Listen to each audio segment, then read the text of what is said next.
जी नमस्कार। कैसे हैं आप सब? उम्मीद करते हैं आप लोग अच्छे होंगे। हमारी कल की क्लास जो चल रही थी, कुछ टेक्निकल प्रॉब्लम की वजह से क्लास बीच में बंद करना पड़ा। ऑटोमेटिक बंद हो गया। ठीक है। तो उसी का कुछ क्वेश्चन है जिसका डिस्कशन हम लोग आज करने वाले हैं। हमारा क्वेश्चन था कि भारत की नदियों के बारे में जो सवाल कल चल रहे थे उसके डिस्कशन हो रहे थे, और उसी में से कुछ क्वेश्चन बचे हुए हैं जिसका डिस्कशन आज होने वाला है। ठीक है। तो चलिए आज की क्वेश्चन की शुरुआत करते हैं। आज का क्वेश्चन कह रहा है, पहला क्वेश्चन देखिए, कल का 7 क्वेश्चन हो गया था। ठीक है। उसी में से आज का 8वां क्वेश्चन है। तो इसका पहला क्वेश्चन है, देखिए,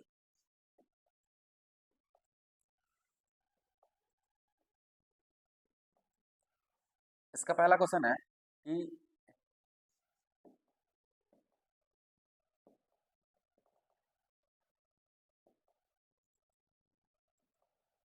कह रहा कि निम्न में से कौन सी नदी का प्रवाह केवल भारत में ही होता है।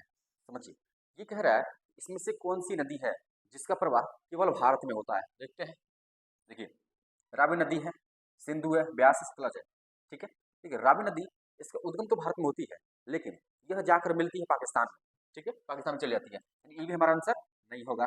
सिंधु का अगर बात करें तो सिंधु का उद्गम होती है मानसरोवर झील से। कहाँ से होती है? मानसरोवर झील से होती है, जो कि तिब्बत में बढ़ता है, जो अभी चीन के अधिकार में क्षेत्र में है। यानी ये भी हमारा आंसर नहीं होगा। ठीक है। अगर हम ब्यास की बात करें तो ब्यास का जो होता है, इसका उद्गम और मुहाना दोनों भारत में होता है, यानी ये हमारा आंसर हो सकता है, यानी ऑप्शन में क्या होगा? सी। ठीक है। अगला क्वेश्चन देखते हैं। अगला क्वेश्चन देखिए, कह रहा है कि हरिके बैराज किन नदियों के संगम पर स्थित है। समझिए, ये एक बैराज की बात कर रहा है, हरिके बैराज। ठीक है। कह रहा है कि हरिके बैराज किन दो नदियों के संगम पर बना हुआ है। तो आइए हम समझते हैं। पहले देखिए, ये है हमारा है मानसरोवर झील। कौन सा है? मान सरोवर। मानसरोवर झील। और यहीं से एक नदी का उद्गम स्थल होता है, इसी एक नदी आती है, इसका नाम है सतलज। क्या नाम है? सतलज। और ये सतलज नदी में इधर से एक नदी आकर मिलती है जिसका नाम है ब्यास। ठीक है। इस नदी का नाम है ब्यास।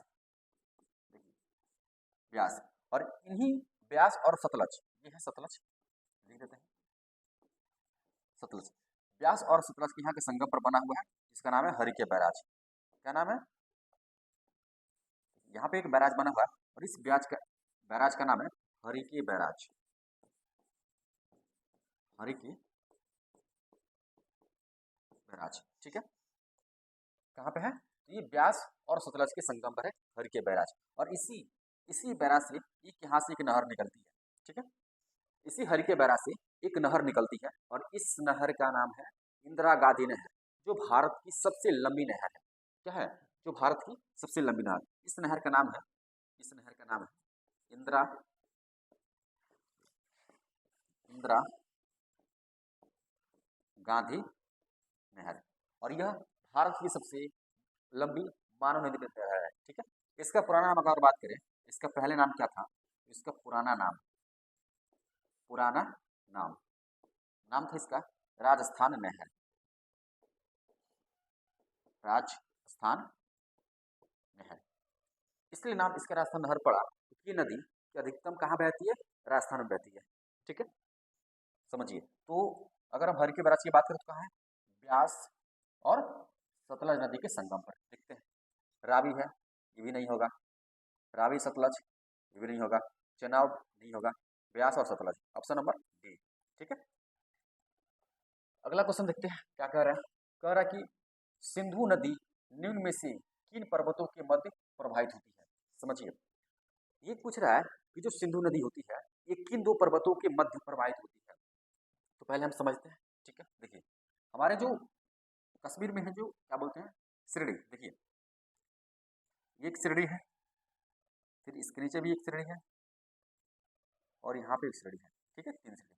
देखिए, ये है काराकोरम, लद्दाख और जास्कर। इसका नाम है काराकोरम।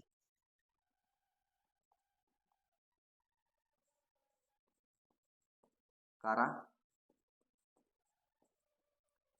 ठीक है। इसका नाम है लद्दाख। लद्दाख। और इसका नाम है जास्कर। जास्कर। ठीक है। देखिए, ये 3 श्रेणियां हो गई, काराकोरम, लद्दाख और जास्कर। ये 3 श्रेणी है और इन्हीं श्रेणियों के बीच में यहाँ से एक नदी बहती है, देखिए यहाँ से एक नदी बहती है जिसका नाम है सियोक। क्या नाम है? सियोक। और यहाँ से एक नदी बहती है जिसका नाम है सतलज। ठीक है, क्या नाम है? सतलज। नहीं नहीं सॉरी, सिंधु नदी है, सिंधु। देखिए इसका क्या नाम है? सियोक। सियोक और इसका नाम है सिंधु। सियोक नदी, सिंधु नदी। ठीक है, देखिए अगर हम बात करें तो काराकोरम और लद्दाख इन दो श्रेणियों के बीच में कौन सी नदी बह रही है? तो सियोक नदी बहती है। ठीक है, उसके बाद बात करें लद्दाख और जास्कर, इन दोनों के बीच में कौन सी नदी बह रही है? सिंधु नदी। यानी हम कह सकते हैं कि जो सिंधु नदी का प्रवाह होता है वो किस श्रेणी के बीच में होता है? तो लद्दाख और जास्कर। देखते हैं, ये देखिए यहाँ पे काराकोरम है, काराकोरम तो नहीं होगा, काराकोरम और लद्दाख के बीच कौन सी बहती है? सियोक। यानी हमारा पूछ कौन सा रहा है? सिंधु। ये हमारा आंसर नहीं होगा। यहाँ देखिए लद्दाख और जास्कर, देखिए पे लद्दाख और जास्कर के बीच में कौन सी नदी बह रही है? सिंधु। अब पूछ रहा है सिंधु, तो लद्दाख और जास्कर। ऑप्शन नंबर क्या होगा? बी। अगला देखते हैं, अगला कह रहा है कि सतलज नदी का प्रवेश भारत में किस दर्रे से होता है? ठीक है, समझिए जो सतलज नदी है, सतलज नदी जो तिब्बत की मानसरोवर झील से निकलती है, ये भारत में एंट्री किस दर्रे से करती है?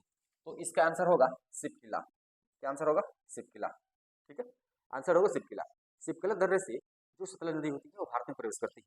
अगर हम दर्रे की बात करें, दर्रे की, तो देखिए अगर हम बात करें तो नाथुला, नाथुला और जिलेपला, नाथुला और जिलेपला, ये दोनों दर्रे कहाँ हैं? नाथुला और जिलेपला दर्रे, नाथुला दर्रा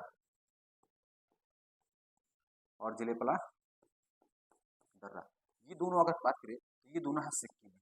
कहाँ है? सिक्किम में। ठीक है, ये दोनों दर्रे कहाँ है? सिक्किम में। अगर और दर्रे की बात करें, देखिए लेपू लेक, लेपू लेक, लेपू लेक, धर्मा, नीति और माना, ये चारों दर्रे कहाँ है? ये चारों दर्रे है उत्तराखंड में, उत्तराखंड। ठीक है, देखिए लिपुलेख दर्रा, लिपुलेख, धर्मा, नीति, माना, ये चारों दर्रे कहाँ है? ये है उत्तराखंड में। ठीक है, समझ गए? चलिए अगले क्वेश्चन पे चलते हैं। अगला क्वेश्चन कह रहा है कि श्रीनगर किस नदी के किनारे स्थित है? समझिए जो श्रीनगर शहर बसा हुआ है, ये पूछ रहा है किस नदी किनारे है?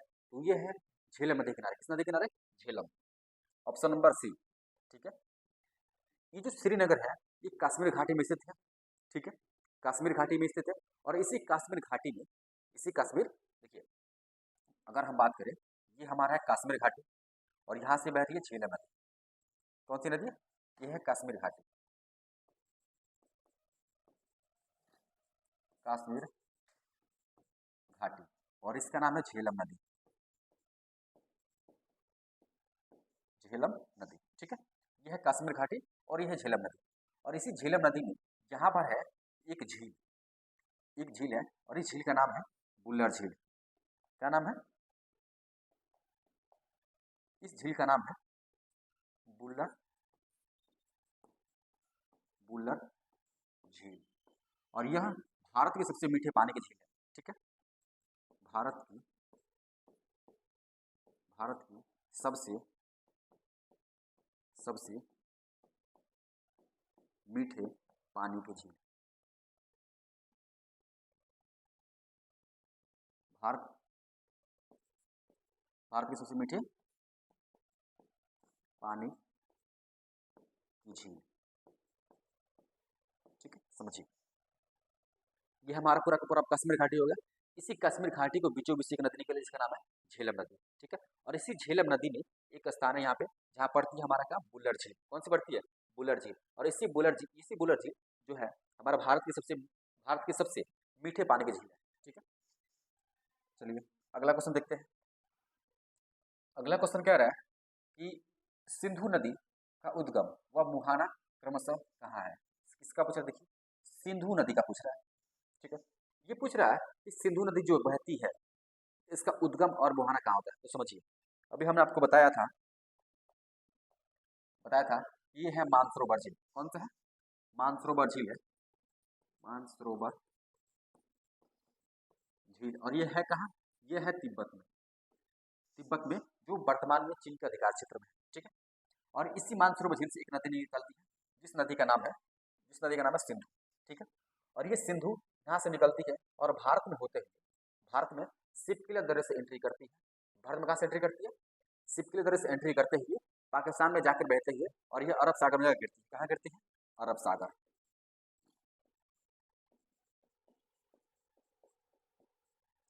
अरब सागर।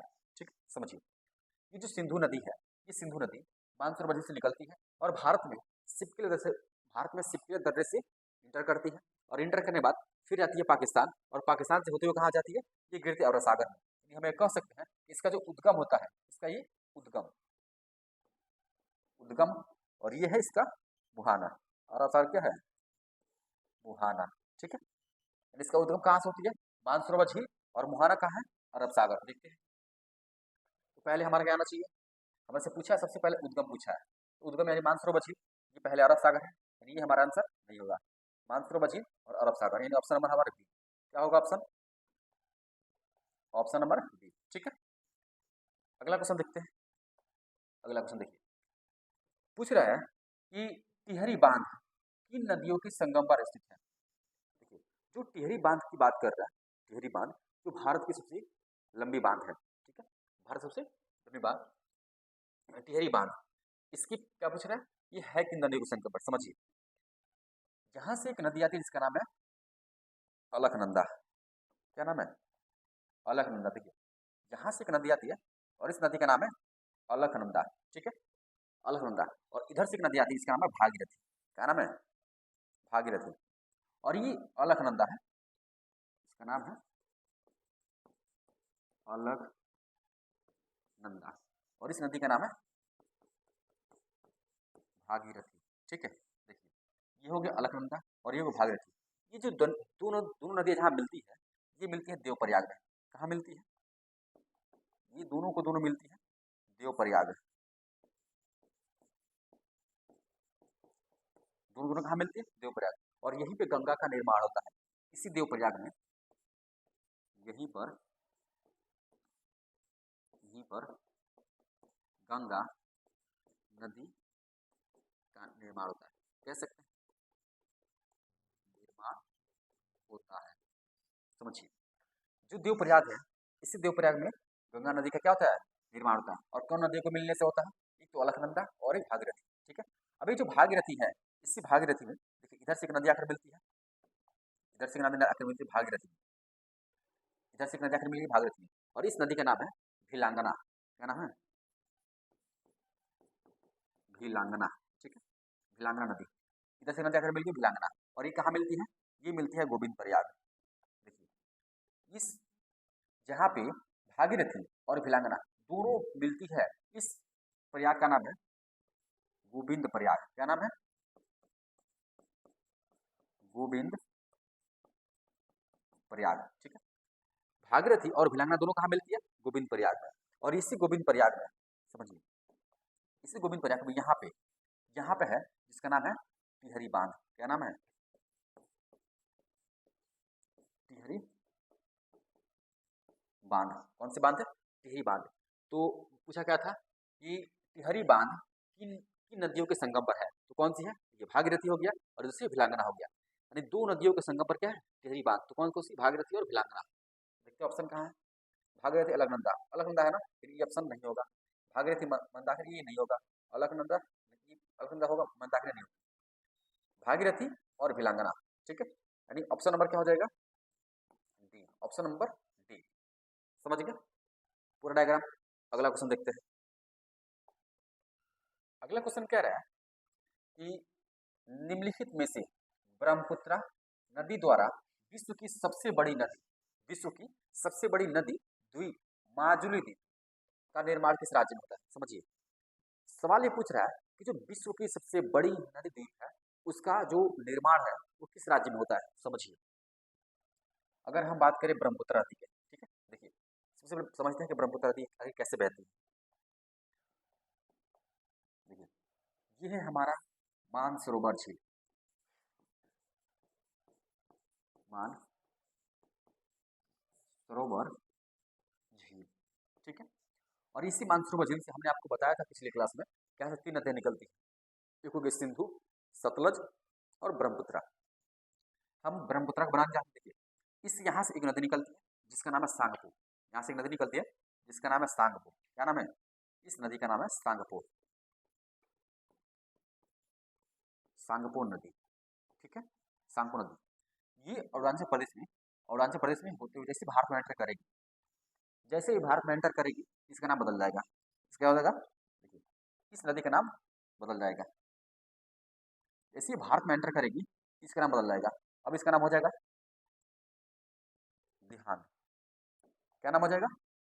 दिहांग।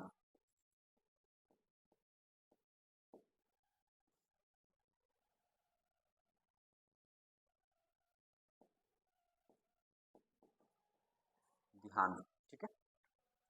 एक नदी निकलती है कहाँ से? मानसरोवर झील से। इसका नाम क्या है? सांगपो नदी। और जैसे ही ये अरुणाचल प्रदेश में एंट्री करती है उसका नाम क्या होता है? दिहांग। अब देखिए आगे कहाँ पे? अरुणाचल प्रदेश में। अभी अरुणाचल प्रदेश से ये कहाँ पर था? अरुणाचल प्रदेश, अरुणाचल प्रदेश, ठीक है। और ये कहाँ? चीन या तिब्बत कह सकते हैं, चीन, ठीक है। अभी जैसे ही एंटर करती है कहाँ पे? असम क्षेत्र में। कहाँ क्षेत्र एंटर करती है? असम। जैसे ही ये असम में एंटर करती है तो इसका नाम होता है ब्रह्मपुत्र, ब्रह्मपुत्र नदी। क्या नाम पड़ती है? ब्रह्मपुत्र नदी।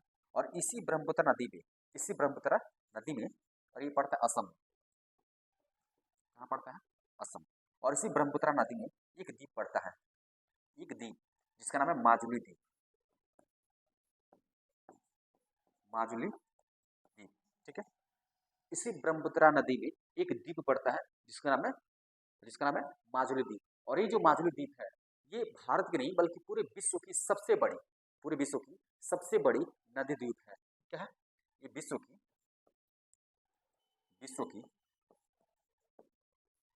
विश्व की सबसे बड़ी,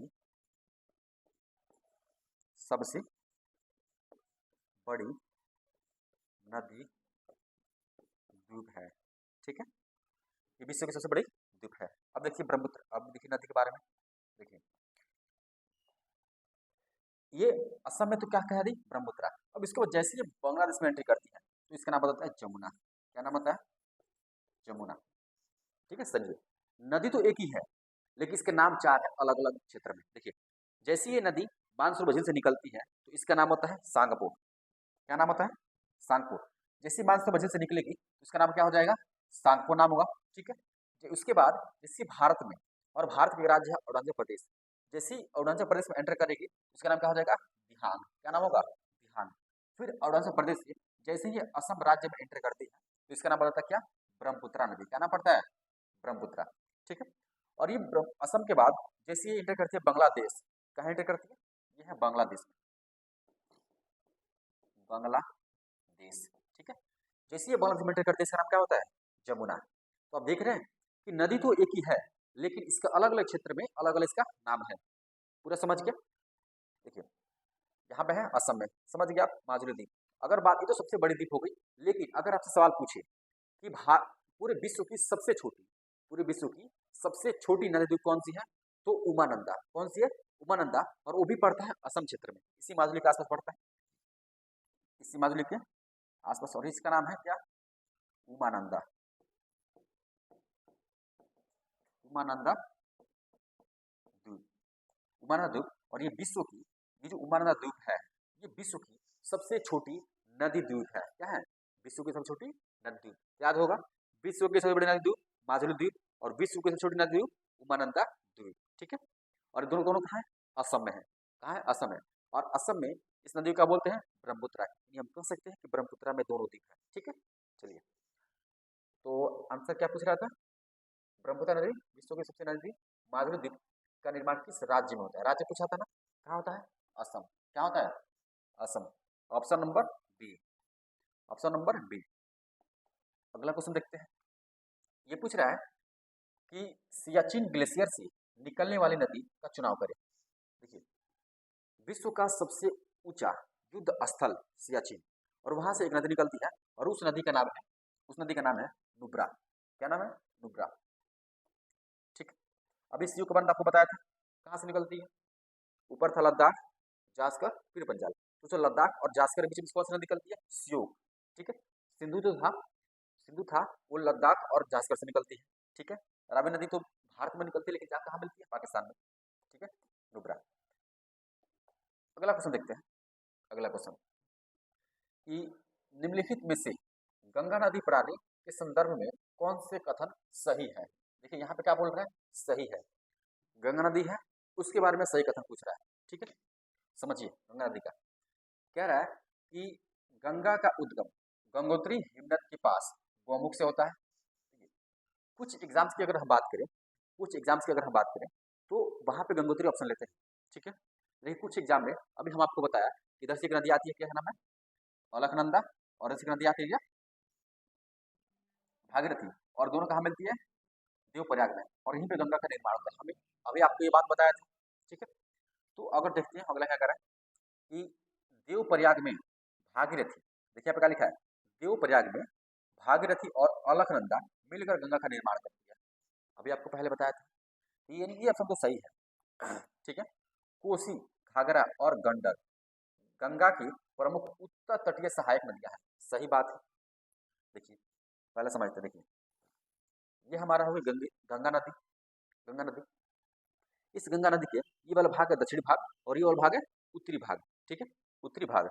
और इसी उत्तरी भाग से घाघरा, देखिए कोसी, घाघरा और गंडक। तो पहले आकर मिलती है कौन सी? ये एक नदी आकर मिलती है, इसका नाम है घाघरा। समझिए, यहाँ पे एक नदी आकर मिलती है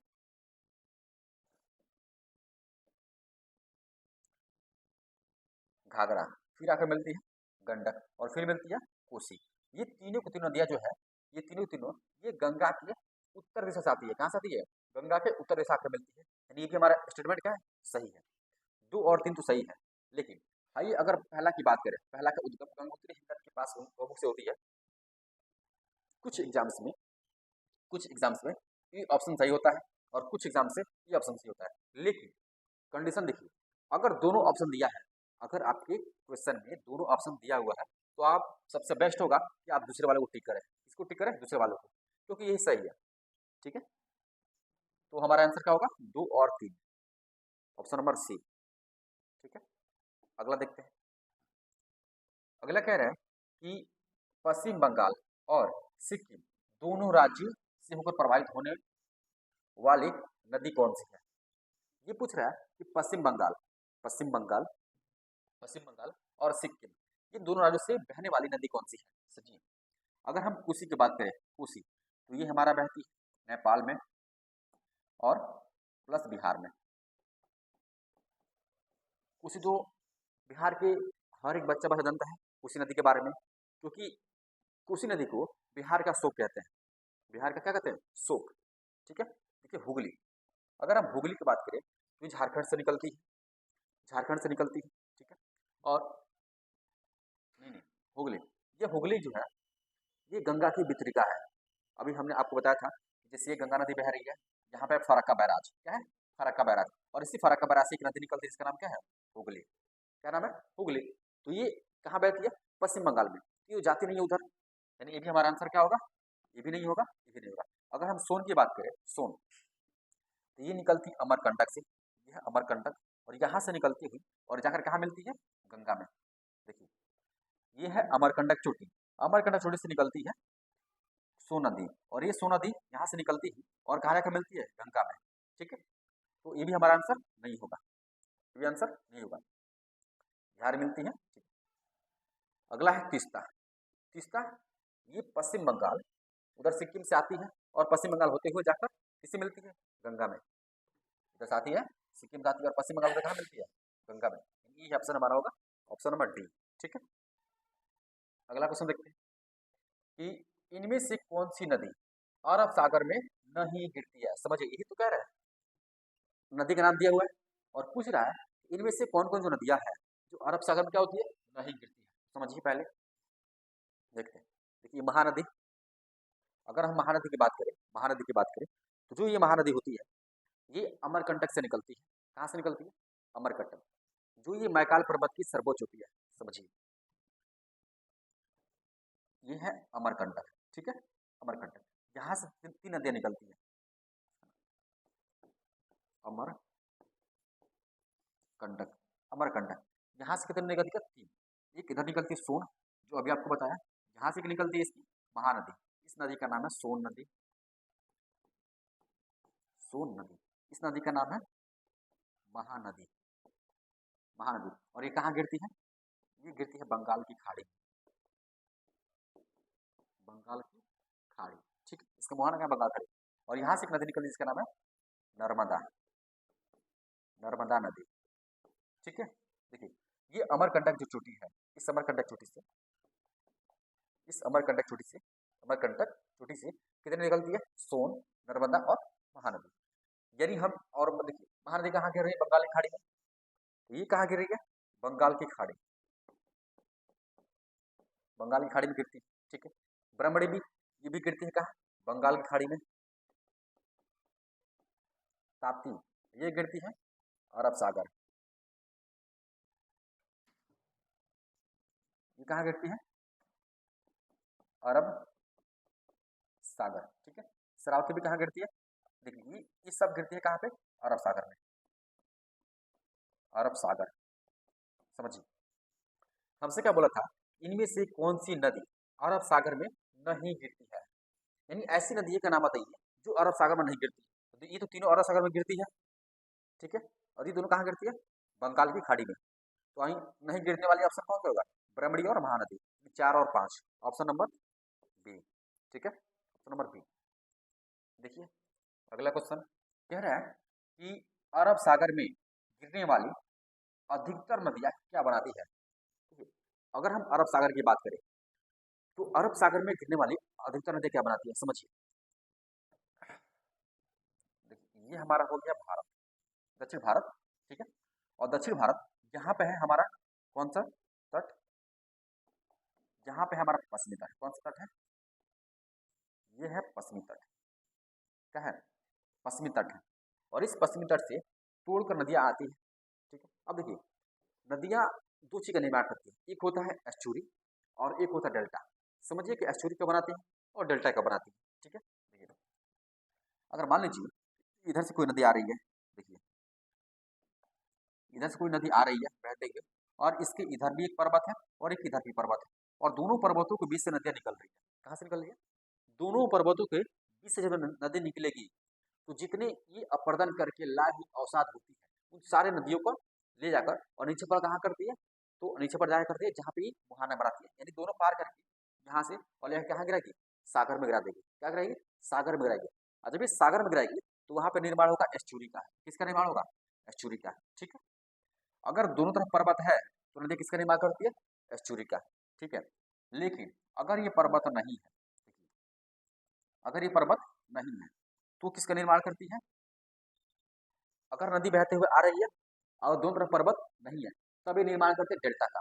अगर दोनों तरफ पर्वत नहीं है तो निर्माण करेगी डेल्टा का। अब दोनों तरफ पर्वत है तब निर्माण कैसे करेगी? एस्चुरी का, समझ गए।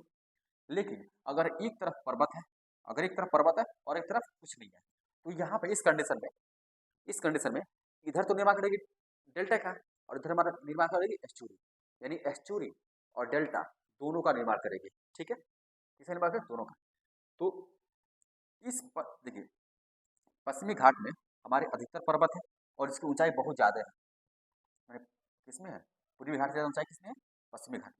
यहाँ से जब नदी आती है, यहाँ से जो भी कोई भी नदी आती है, मान लीजिए जब इधर से कोई भी नदी आती है तो पर्वतों को तोड़कर आगे आती है। अब दोनों देखिए इधर ही पर्वत है, इधर ही पर्वत है। जब दोनों तरफ पर्वत होते हैं तो नदियां एस्चुरी का निर्माण करती है। किसका निर्माण करती है? एस्चुरी का। अगर यहाँ पर्वत नहीं होता तब हम कह सकते थे कि डेल्टा का निर्माण करती है, लेकिन यहाँ पर्वत होने की वजह से, पर्वत होने की वजह से ये निर्माण करती है किसकी? एस्चुरी का। किसका निर्माण करती है? एस्चुरी का। ऑप्शन नंबर हमारा क्या हो जाएगा? 20, ठीक है। आज का क्वेश्चन हमारा यहीं तक था, 20 तक। मिलते हैं आपको अगले क्वेश्चन में। अगर आपको हमारी क्लास अच्छी लगी, बेस्ट लगे और आपको कोई भी डाउट है, नदी से रिलेटेड कोई भी डाउट है भारत में? तो जितनी डाउट है आप कमेंट बॉक्स में करिए, हम उसका आंसर और डिस्कशन दोनों आपको अगले क्लास में देंगे एकदम बेहतर तरीके से। मिलते हैं आपको अगले क्लास में, तब तक के लिए जय हिंद।